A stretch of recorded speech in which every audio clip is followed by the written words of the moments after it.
మంగళగిరిలో ప్రసిద్ధి చెందిన లక్ష్మీ నరసింహస్వామి దేవాలయం భక్తుల కోరికలు తీర్చే కొంగు బంగారం. దక్షిణ భారతదేశంలోనే అతి పురాతన దేవాలయంగా లక్ష్మీ నరసింహ క్షేత్రాలలో ఒకటిగా ఉన్న ఈ దేవాలయం ఉంది. మంగళగిరిలో 3 నరసింహస్వామి ఆలయాలున్నాయి. తెలుగు రాష్ట్రాల్లోనే అందరికీ సుపరిచితం, ఎంతో ప్రసిద్ధి చెందిన స్వయంభూ నరసింహుడుని ఇక్కడ కొలుస్తారు. సింహరూపుడే కొలువుదీరిన ఈ స్వామి యొక్క చరిత్రపై రాజ్ న్యూస్ ప్రత్యేక కథనం.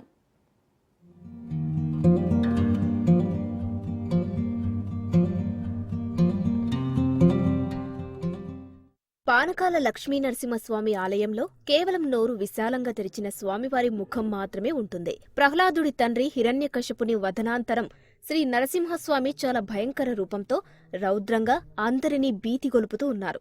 దేవతలంతా నరసింహస్వామి శాంతించమని ప్రార్థించినా ఫలితం కనబడలేదు. శ్రీలక్ష్మి ఇక్కడ తపస్సు చేసి స్వామికి అమృతము సమర్పించింది. దానిని గ్రహించి స్వామి శాంత స్వరూపులయ్యారు.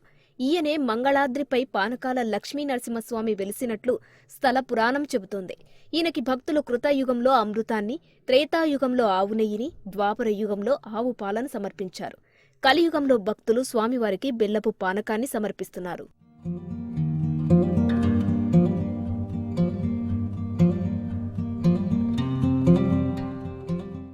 పానకాల లక్ష్మీ నరసింహస్వామి ఆలయంలో కేవలం నోరు విశాలంగా తెరిచిన స్వామివారి ముఖం మాత్రమే ఉంటుంది. పానకాల స్వామి ఆలయంలో లోహంతో చేసిన స్వామి ముఖం మాత్రమే తెరిచిన నోటితో దర్శనమిస్తుంది. ఈ ఆలయంలోని విశిష్టత ఏంటంటే పానకాన్ని స్వామివారి నోటిలో భక్తులు పోస్తారు. ఎంత పానకం పోస్తే అందులో సగం పానకం మాత్రమే స్వామివారు సేవిస్తారు. మిగతా పానకం బయటకు పడిపోతుంది.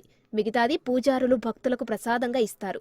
ఈ పానకాన్ని కొండపైన పూజారులే తయారు చేస్తారు. ఇక్కడ ఇంత పానకం ఇక్కడ దేవుడికి ప్రసాదంగా ఇస్తున్నా ఈ దేవాలయంలో ఒక్క చీమ కూడా కనిపించకపోవడం విశేషం.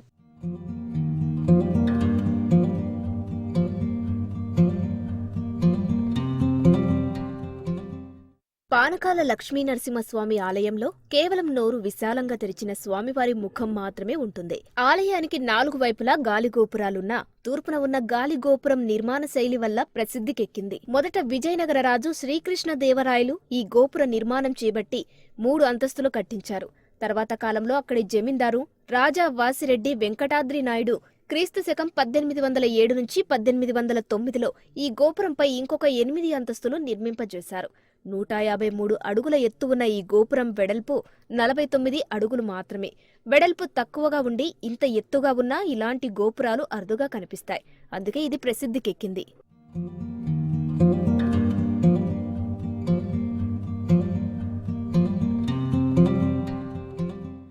పానకాల లక్ష్మీ నరసింహస్వామి ఆలయంలో కేవలం నోరు విశాలంగా తెరిచిన స్వామివారి ముఖం మాత్రమే ఉంటుంది. ఫాల్గుణ మాసంలో 11 రోజుల పాటు జరిగే బ్రహ్మోత్సవాలు ఇక్కడ ముఖ్యమైనవి. ఫాల్గుణ శుద్ధ షష్ఠి నాడు ప్రారంభమయ్యే ఈ ఉత్సవాలలో చతుర్దశి నాడు శాంత నరసింహస్వామికి శ్రీదేవి, భూదేవిలకు కళ్యాణం జరుగుతుంది. మర్నాడు అంటే పౌర్ణమి రోజు జరిగే రథోత్సవంలో లక్షల మందికి పైగా ప్రజలు పాల్గొంటారు.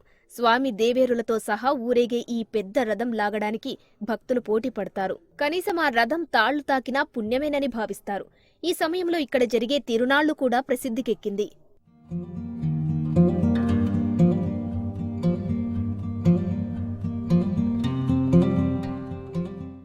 పానకాల లక్ష్మీ నరసింహస్వామి ఆలయంలో కేవలం నోరు విశాలంగా తెరిచిన స్వామివారి ముఖం మాత్రమే ఉంటుంది.